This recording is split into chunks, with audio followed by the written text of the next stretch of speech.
ఒకవేళ క్యారెక్టర్ తప్పు అయితే ఎక్కడ క్యారెక్టర్ తప్పు ఉన్న వాళ్ళందరినీ తీసుకొచ్చి కోర్టు లోపల వేసి అధికారం అదే మూర్తి గారు నువ్వెవడో జడ్జ్ చేయడానికి. అసలు నువ్వు దొంగ ఎవరినో దొంగ అంటే నువ్వెందుకు భుజాలు తడుకుంటున్నావు అంటున్నాను. సాక్షి ఎందుకు భుజాలు ఇచ్చిన కంప్లైంట్ నేను మీకు వివరాలు దగ్గర ఉన్నాయి. ఆమె కంప్లైంట్ దగ్గర ఉంది. అవును కంప్లైంట్. ఆమె కంప్లైంట్లో సార్ సగం ఆమె గురించి చెప్పుకున్నారు పాపం.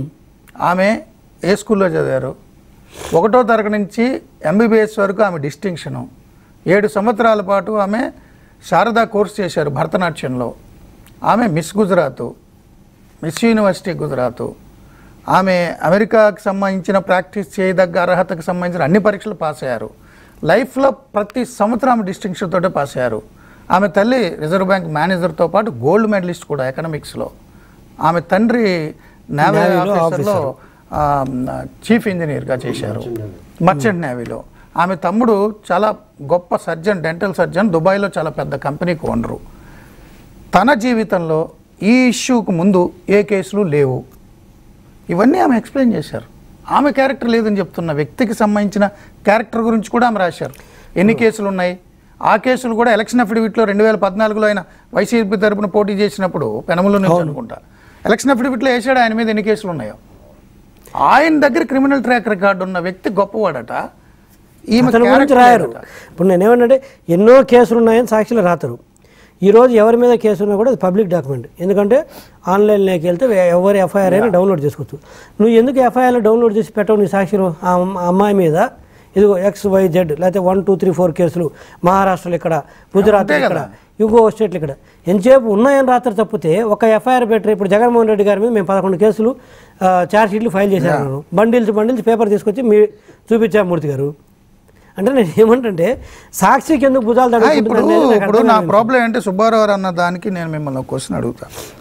ఇప్పుడు డీజీ ర్యాంకులో ఉన్న ఆఫీసర్లు ఇందులో నిందితులుగా ఉన్నారు, ఆరోపణలు ఎదుర్కొంటున్నారు.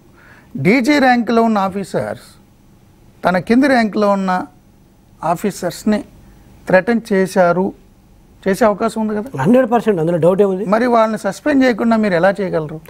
ఈ కేసులో థ్రెటనింగ్ చేశారు పై ఆఫీసర్లు, డీజీ ర్యాంకులో ఉన్న ఆఫీసర్లు తన కింద ఉన్నటువంటి సబార్డినేట్ ఆఫీసర్స్ని హెడ్ క్వార్టర్స్ ఇన్ఛార్జ్ అయ్యి ఉండొచ్చు కాక వాటెవర్ థ్రెటన్ చేశారు. అంటే ఇది విచారణ ముందు జరగాలంటే ఆ స్థాయిలో ఉన్న వాళ్ళ మీద కింది స్థాయి అధికారి జీవీ రెడ్డి చంద్రబాబు మీద విచారణ ఏం చేయగలండి? డెఫినెట్లీ అర్థమైంది మూర్తి గారు. అర్థం లేదు కదా. అమ్మాయి ఏదైతే కంప్లైంట్ ఇస్తుందో కంప్లైంట్ ఇచ్చిన తర్వాత ఎఫ్ఐఆర్ వస్తుంది.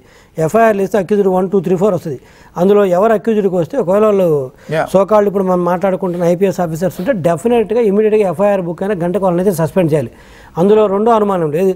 ఏది మీరు అన్నట్టు డీజీ స్థాయి కాబట్టి కింద వాళ్ళు CA ర్యాంక్ వాళ్ళు అనేదాన్ని అది ఒక ఆస్పెక్ట్ అయితే, అలా దే ఆర్ అక్యూజ్డ్స్ అన్నప్పుడు ముందు దే ఆర్ ఇమీడియట్గా వాళ్ళు సస్పెండ్ అవ్వాలి. అది ముందు. తర్వాత మీరు అన్నది డెఫినెట్గా ఇది కూడా ప్రివేల్ అవుతుంది.